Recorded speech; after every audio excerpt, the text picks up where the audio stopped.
Good evening, and welcome. Tonight's story takes you to the inn on the first soft rain of spring, when the long cold has finally loosened its hold, and a milder air comes drifting up the valley with the smell of wet earth on it. The fire is small in the grate now, barely needed, and the windows stand open just a finger's width to let the night in. Outside, the garden is waking. You have come a long way to be here, and you need do nothing more. If you drift off before the story ends, that is exactly right. The inn keeps its own slow hours, and it will hold you whether you are listening or sleeping. No one will wake you. No one expects a thing. Settle in now. Let the bed take your weight. Let your head grow heavy on the pillow, and let the soft sound of rain do the rest. Before the story begins, take a moment to arrive in your body. You are lying down. You are warm enough. Nothing more is asked of you tonight.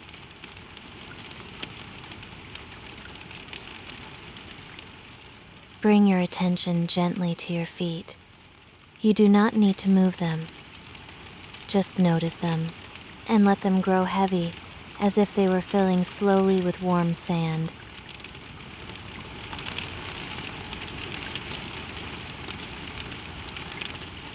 Let that heaviness rise into your legs. Your calves rest. Your knees rest. The long muscles of your thighs let go of their last small holding and sink.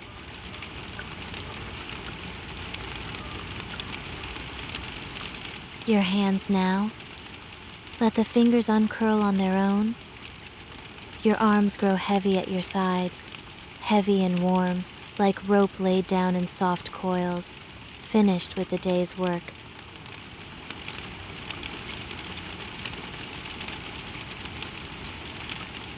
Your shoulders drop, away from your ears, down into the bed.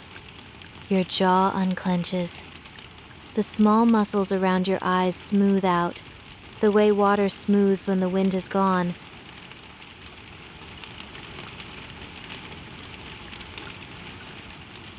And your breath moves through all of this heaviness, slow and easy, rocking you, very gently, the way a boat rocks at its mooring, heavy and warm and held, ready to listen, ready to drift.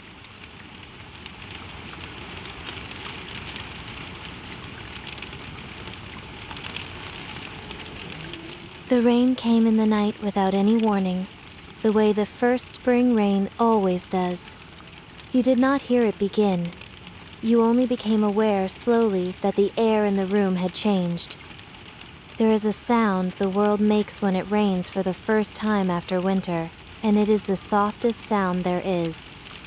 A whisper on the slates above you, a patter on the broad leaves of the lilac by the wall, a gentle running in the gutters, steady and low, going on and on like a held breath let out at last. You lie in the small bedroom under the eaves, warm beneath a quilt, and you listen to the rain find its way down through the garden. For a long while you do nothing but listen. There is a particular gentleness to rain that falls on a roof close above your head, the way it does here under the eaves, where the slates are near enough that you can almost feel the weight of each drop landing.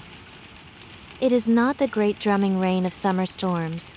It is fine and soft and constant, a hush more than a sound, the sort of rain that means no harm to anyone, that comes only to soften the ground and feed the roots and wash the long winter out of the air. You let it wash through you too. You let it carry off whatever the day had loaded onto your shoulders, drop by drop, down through the gutters and away. The window is open the width of 2 fingers, propped with a worn wooden wedge, and through that narrow gap the night comes in. It smells of wet earth. It smells of the green things waking. All winter the air was clean and hard and cold, scoured by frost, carrying nothing but wood smoke. Tonight it is soft. It is full. It carries the dark, damp scent of soil turning over, of moss along the old stone wall, of buds swelling on the apple tree, and the first thin grass coming up between the path stones. You breathe it in slowly, and something in your chest settles that did not know it was waiting to settle.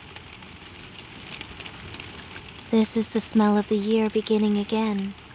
You did nothing to bring it. It simply arrived, as it always does, in its own time and on its own quiet feet. You think of how the garden looked only a little while ago, in the deep of the cold, when everything was held still and hard. The beds were bare and brown. The pond had a skin of ice over it most mornings. The bare trees stood black and patient against gray skies, and the world seemed to be waiting for something that might be a long time coming. And all that while, underneath in the dark, warm soil, the work was already going on. The roots were holding, the bulbs were quietly thickening. Nothing showed on the surface, but nothing had stopped. And now the rain has come to call it all up into the light, and you are here to feel it happen, warm and unhurried, with nothing required of you but to rest and breathe the soft air in. The fire in the small grate has burned down to almost nothing. A few embers glow rose and amber at the heart of the ash, and now and then one shifts with a tiny sound and settles deeper. You do not need the fire tonight. The cold that crept under doors all winter has gone out of the house. The walls have given up their chill. The room holds a mild, even warmth that is more spring than fire, and you let the last of the embers be what they are, content to dim, no one feeding them, no one tending them. The night's so gentle now that warmth comes simply from the world being kinder. The lamp on the little table by the bed burns low. You turned it down some while ago, and now it gives only a soft, butter-colored circle, enough to see the white of the pillow, the dark beam crossing the ceiling, the curve of the quilt where it rises over you. Beyond that circle, the room sinks into a soft, brown dark, and you let it. You do not need to see. There is nothing here to watch over. The inn watches over you instead. There is little in this room, and what there is you know by heart. The washstand against the wall, with its plain white jug standing in its broad basin, the water in it gone cool and still. The single wooden chair where your clothes are folded over the back, soft and patient, waiting for a morning that is hours and hours away. A small square rug on the boards beside the bed, worn thin in the middle by years of bare feet, soft underfoot, the colors of it faded to the gentlest browns and reds. A shelf with 2 or 3 old books leaning against one another, their spines cracked and kind. None of it asks anything of you. It only keeps you company in the dark, familiar and close, each thing in its place, settled for the night the way you are. Above you the ceiling slopes down with the line of the roof, low over the foot of the bed, and the one great beam crosses it, dark and broad and sure, the timber that holds the slates up over your head. You could reach up and lay a hand flat against the cool plaster between the beams if you wished, but you do not wish to move, and you do not need to. There is a candle stub in a holder on the table beside the low lamp, unlit, its wick gone soft, kept for a night the lamp runs dry. There is the window catch, a small iron hook worn smooth, holding the casement to its wedge. There is the pillow under your cheek, cool on the side you have not yet warmed, and the linen of it smells faintly of the lavender it was folded with in the press downstairs. You turn your face a little into that coolness, and the smell of lavender rises, soft and dry and clean, under the green wet smell of the rain. Down below, the inn has gone quiet for the night. You can feel its quiet through the floor and the walls the way you feel the quiet of a sleeping house. The last footsteps on the landing passed an hour ago. The last latch was lifted and set down soft. Somewhere far below, a kettle that was on the hob has long since gone still. The whole building has eased into its night the way you are easing into yours, joint by joint, breath by breath, letting go of the day. And around it all, the rain. It is not a hard rain. It is the first warm rain of spring, and it falls without weight or haste, a soft, endless rustle over the roofs and the garden and the lane. You could listen to it for hours, you may. There is nothing to do but listen, and you may listen until you sleep. Were you to drift down through the sleeping house, room by room, you would find it all at rest. The narrow landing outside your door, with its runner of carpet and its little window looking out into the wet dark. The stairs going down in a slow turn, each tread known and worn smooth, the banister rail polished by 100 hands over 100 years until the wood is soft as river stone. You needn't go down. You needn't move at all. But it is a comfort to know it is all there, holding still beneath you. The whole quiet weight of the inn settled down into the night around your warm, small room. At the foot of the stairs, the hall lies dark and low and snug. The coats hang along their row of pegs, heavy and still, breathing out the faint smell of wool and wood smoke and the days-old rain. Below them, the boots stand in a patient line against the wall, leaning a little this way and that, drying through the night. By the door, an old umbrella leans in its corner, and a walking stick worn pale at the handle, and a basket for muddy gloves. The doormat holds the print of the last feet that crossed it. The bolt is drawn. The night is shut out, and the warmth is shut in, and everything in the hall waits gently for the morning, and the morning is a long way off still. Beyond the hall, the kitchen keeps the last of the day's warmth. The great range is banked down low, its iron gone from red to the dull glow of sleeping coals, ticking now and then as it cools, faint and slow. The flagstones hold the heat in their broad cold backs, giving it up by degrees through the long night. The big scrub table stands bare and clean in the middle of the floor, its top gone pale and soft with years of scrubbing. The cups hang from their hooks along the dresser, the plates lean in their racks, and a single dishcloth dries over the rail, stiffening as it dries.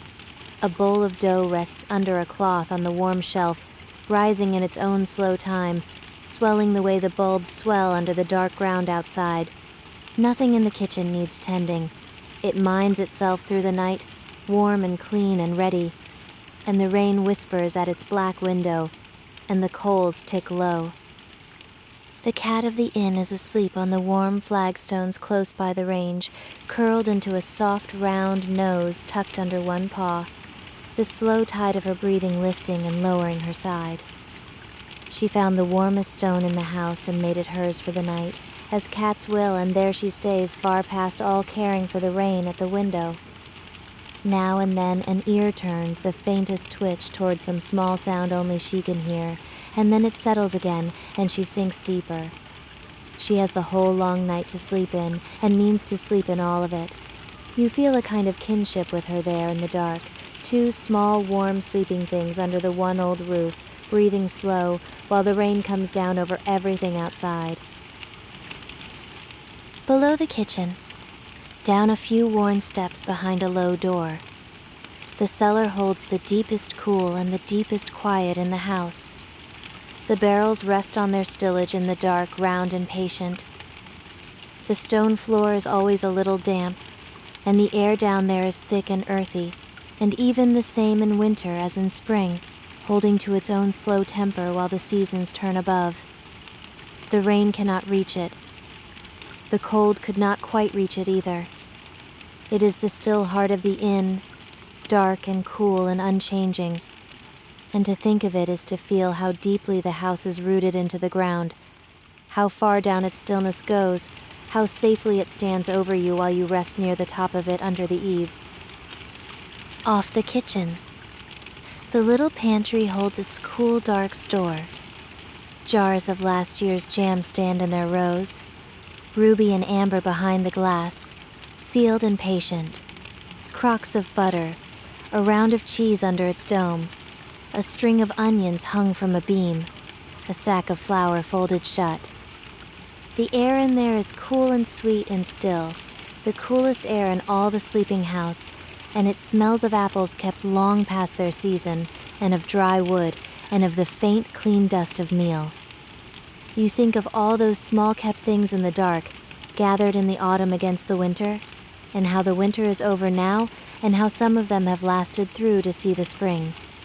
They keep in the cool and the dark. They wait. There is no haste in any of it. The parlor at the front of the inn has let its fire go out altogether. The chairs stand round the cold hearth where the guests sat through the evening, the cushions still holding the soft hollows of where they leaned. The clock on the mantel goes on with its slow, even tick, the only thing awake down there, counting the night out drop by drop the way the gutters count the rain. The curtains are drawn against the wet glass, but a thread of the streaming dark shows at their edge, and the rain runs down the window pane in slow wandering lines, gathering and falling, gathering and falling. The room smells of cold ash and old books, and the lavender pressed into the cushions. It rests. It will be lit again tomorrow. Tonight it only rests, and the clock ticks, and the rain runs down the glass. And along the upstairs passage behind their dark doors, the other small rooms hold their own sleepers, each warm under a quilt, each listening, or long past listening to the same soft rain. You do not know them and need not. It is enough to feel them there, the whole inn breathing together through the night, a house full of quiet rest under one old roof, and the rain laid over all of it, like a hand laid gently on a sleeping brow. You are one small warm point of rest among many, and the night holds you all the same. Halfway down the stairs there is a tall, narrow window on the half landing, and through it, if you stood there, you would see the back garden running off into the wet dark, and the rain falling slantwise through the little there is to see by. The glass is old and faintly ripply, and the few drops that strike it slide down in slow wandering lines that wander and join and slide on. A draught comes off that window, cool and clean, and it carries the smell of the rain up into the stairwell, the same green wet smell that drifts in at your own sill above. The house breathes through its windows on a night like this, slow breaths of cool wet air drawn in and let go, and you breathe along with it, in and out, the inn, and you. The rain and you, all of it moving together at the one slow pace.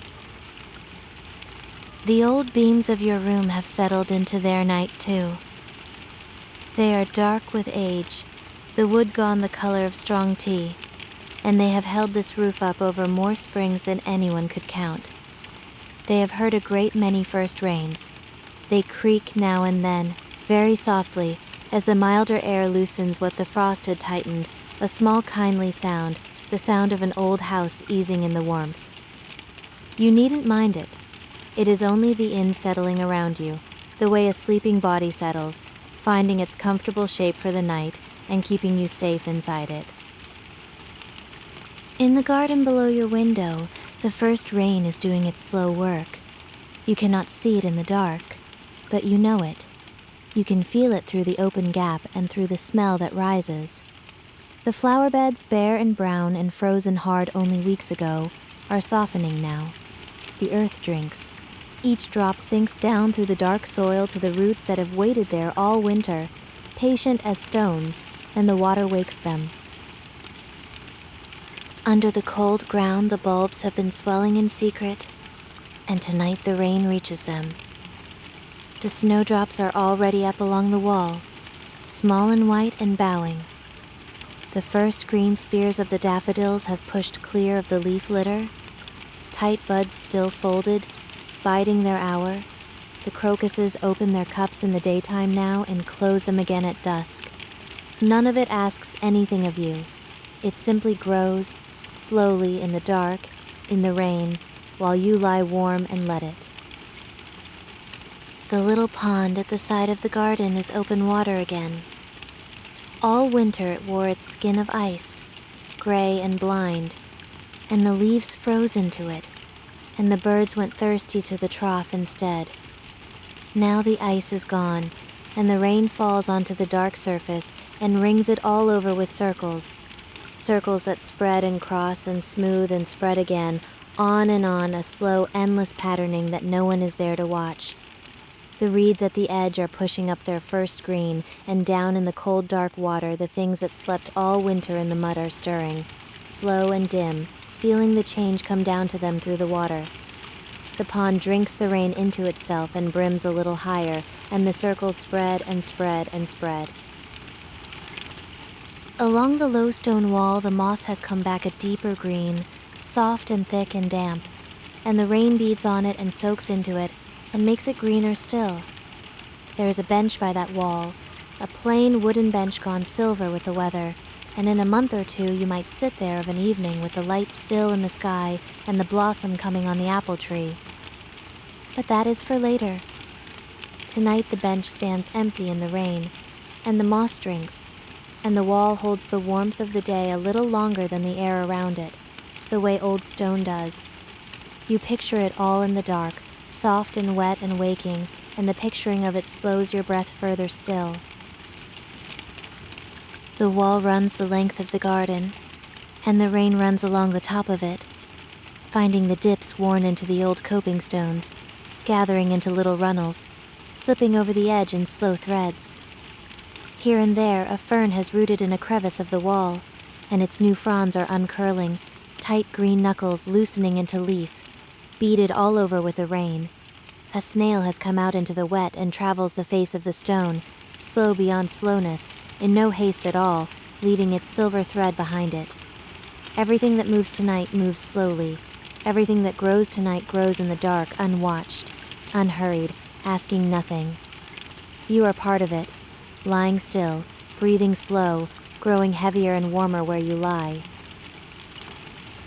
You think of the old apple tree at the bottom of the garden, the one that has stood there longer than anyone at the inn can remember.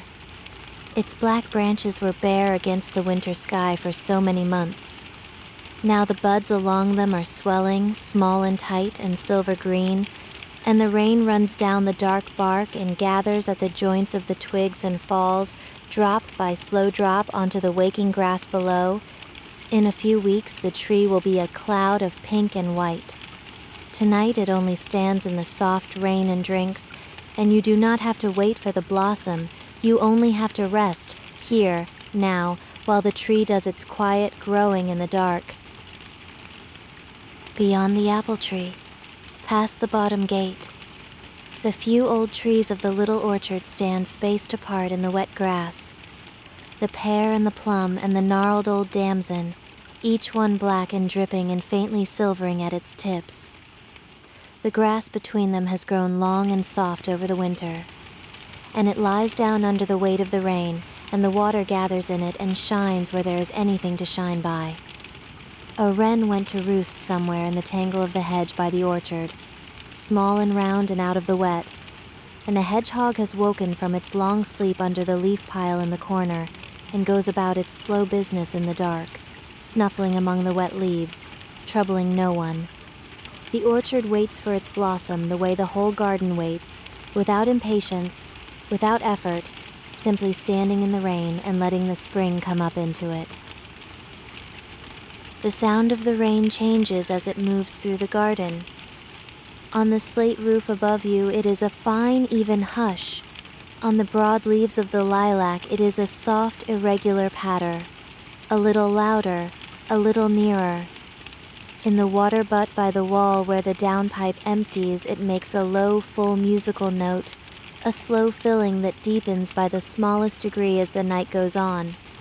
And under all of it, fainter, the running of the gutters, the trickle along the path, the whole garden faintly murmuring as the water finds its way down and down into the dark earth where it is wanted. You let these sounds layer over one another. You do not pick them apart. They blend into one long, soft current of rain, and the current carries you, the way a slow stream carries a leaf, turning it gently, asking nothing, only carrying it along. There is the small porch over the garden door, with its little sloped roof, and the rain drums on that more roundly, a soft hollow note, before it slides off the edge and falls in a beaded curtain onto the step below. There is the old rain barrel at the corner of the woodshed, near full now, its black water trembling with each drop, rings spreading and crossing and smoothing again. There is a tin watering can left out by the cold frame, and the rain rings on it lightly, a small, bright, clean sound among all the soft ones, tink and tink and tink, slow and far away.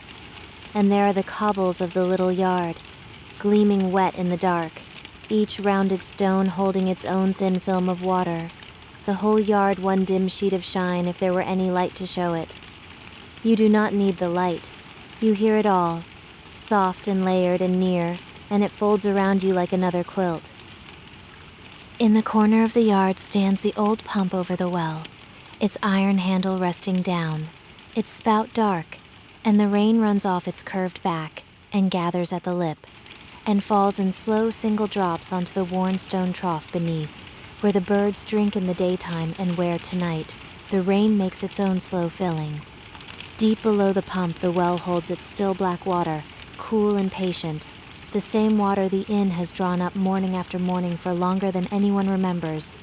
And tonight the rain is feeding down to it too, through all the dark layers of soil and stone, in no haste, taking its slow way down to join the deep water that waits below. Everything here flows downward and gathers and waits. The rain to the roots to the deep soil, the soil to the dark, patient water under the world, and you, lying still at the top of it all, sink downward too, gently with the rest, settling toward your own deep rest. Past the kitchen garden, beyond the herb beds where the rosemary keeps its green all winter, the path runs down between 2 rows of currant bushes to the bottom gate. The rain is finding every leaf and every twig along that path, dressing them all in the same soft wet, and the smell of the herbs rises stronger in the damp, the resin of the rosemary and the green tang of the mint coming up by the wall. It drifts, faint and clean, up toward your open window, mingling with the deeper smell of the earth. Spring rain wakes the scent of things the way nothing else does. The whole garden is breathing out at once, and you are breathing it in, slow and deep, and there is nowhere you need to be but here. In the herb beds, the thyme has begun to green at its woody ends, and the chives are pushing up their first hollow blades, and the bay tree by the gate stands glossy and dark and dripping. The sage holds its gray-green leaves out to the rain, furred and soft, beaded all over. The parsley is coming back in its corner, frilled and bright. You think of how those same beds will smell on a warm day in summer, when a hand brushed across them sends up a cloud of scent, but that is far off, and there is no reaching for it. Tonight there is only the damp green breath of them rising in the dark, faint and clean and cool, drifting up to your window on the slow wet air. By the wall of the kitchen garden, the old cold frame stands with its glass lid propped on a stick, and the rain finds the glass and runs off it in steady sheets onto the brick. Beneath the glass, in the trays of dark earth, the first seedlings have come up, slender and pale green and bowed, no taller than a fingernail, leaning all the one way toward what light the short days have given them. The frame keeps the chill off them and holds the warmth around them, a small sheltered place within the sheltered garden, and they grow there safe and slow while the rain comes down on the glass above their heads. They are tended without being troubled. They are kept warm without being watched. They grow in their own time toward a spring that is coming, whether they reach for it or not, and the rain runs off the glass, and the night holds them, the way the night holds you. The air through the window is cool but not cold, and it moves over the room in the slowest of drifts. It stirs the edge of the curtain, just barely, just enough that you might notice if you were watching, and you are not watching. It brings the green smell in fresh, again and again, the smell of wet leaves and turned earth and growing things, and each time it does, your breath goes a little deeper to meet it. Cool air in, warm quilt around you, the rain outside and the stillness in. There is a blackbird that nests in the ivy on the gable, and even she is silent now, tucked in out of the wet, her head under her wing. She will sing before dawn. She always does, the first to wake the garden, but that is hours off yet, far off, nothing to wait for. Right now there is only the rain, and the dark and the warm small room holding you. You feel how mild the night has grown. All those long winter nights you drew the quilt up to your chin, and the cold pressed at the glass, and the wind found the gaps in the old frames. Not tonight. Tonight the window may stand open and the air is gentle. Tonight the fire may go out and you stay warm. The hard season has turned quietly, while no one was making it happen, and the soft season has come up underneath it like water rising through soil. You are on the near side of winter now. The worst of the dark is behind. The light is coming back, a little more each evening, and tonight in the rain, the year is turning toward the warmth.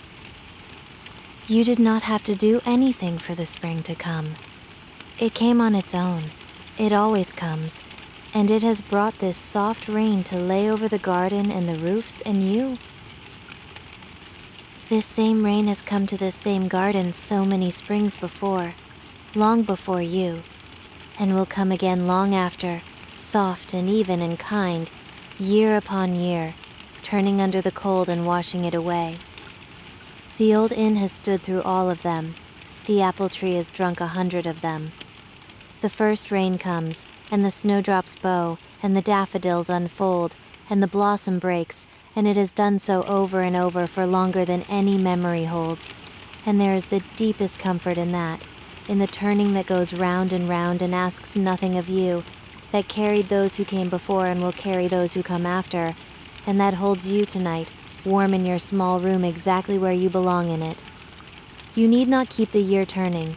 It turns of itself. You need only rest inside the turn. The evenings have been growing longer too. Only weeks ago the dark came down in the middle of the afternoon, and the lamps were lit early, and the curtains drawn against a black, cold sky. Now the light lingers. The last gray gold of it stays in the west long after supper, and the garden holds a soft glow well into the evening before the dark finally comes. You think of the window an hour or two ago, before you turned the lamp down, how there was still a paleness in the sky beyond the apple tree, the day reluctant to let go. A little more light each evening, given back to you, quietly, without your asking. The cold is loosening, the days are stretching, the world is tilting back toward the sun, and you can rest inside that turning, carried by it, the way you are carried by the rain. You let your eyes rest closed, and you let the room come to you through the sounds alone. The rain on the slates above, the drip from the eave just outside, slow and even, off the edge of the roof onto the sill stone below. A small patient tapping that you could count if counting were a thing you wished to do, and it is not. The fainter run of the water in the butt, the breath of the air at the window, and beneath it all, your own breath, slower now, longer, falling into the rhythm of the rain the way two slow streams run together and become one. In and out. Soft and soft. Nothing to hold, nothing to keep. The whole weight of you sinking gently down into the bed. The lamp is lower still. You may have turned it down again without quite meaning to, or perhaps it is only burning the last of its oil, and either way the room is dimmer now, softer, the butter-colored circle smaller and kinder. The embers in the grate are gray now more than red, only the faintest warmth at their heart, and that is enough, that is plenty. The room holds its mild warmth, the rain holds its soft sound. You hold nothing at all. Your hands have gone loose on the quilt. Your shoulders have let go. You are heavier now than when you lay down, and the bed takes all of it. Outside, the rain goes on. It is falling on the lane that winds away from the inn, on the puddles forming in the old wheel ruts, each one ringed and rippled and slowly filling. It is falling on the fields beyond, on the dark hedges where the buds are coming, on the river off past the meadows running a little fuller now with the spring melt and the rain.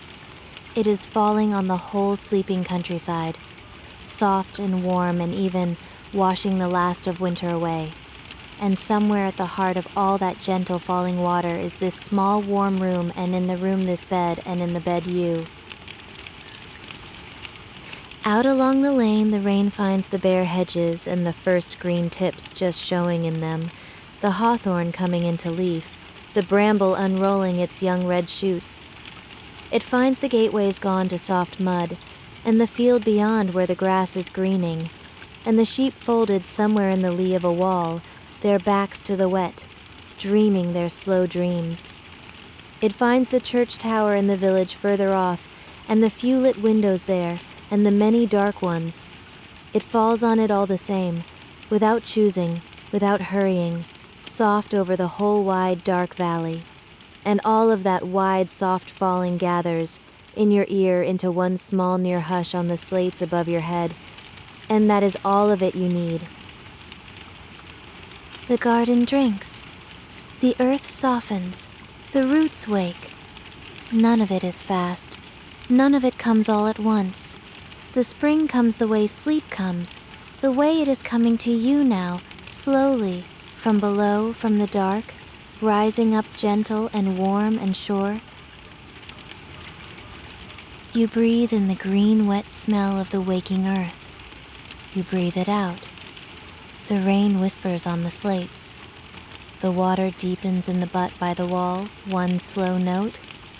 The lilac patters softly. The apple tree drinks in the dark. Warm under the quilt. Cool air at the window. The fire gone soft to ash. The rain going on and on.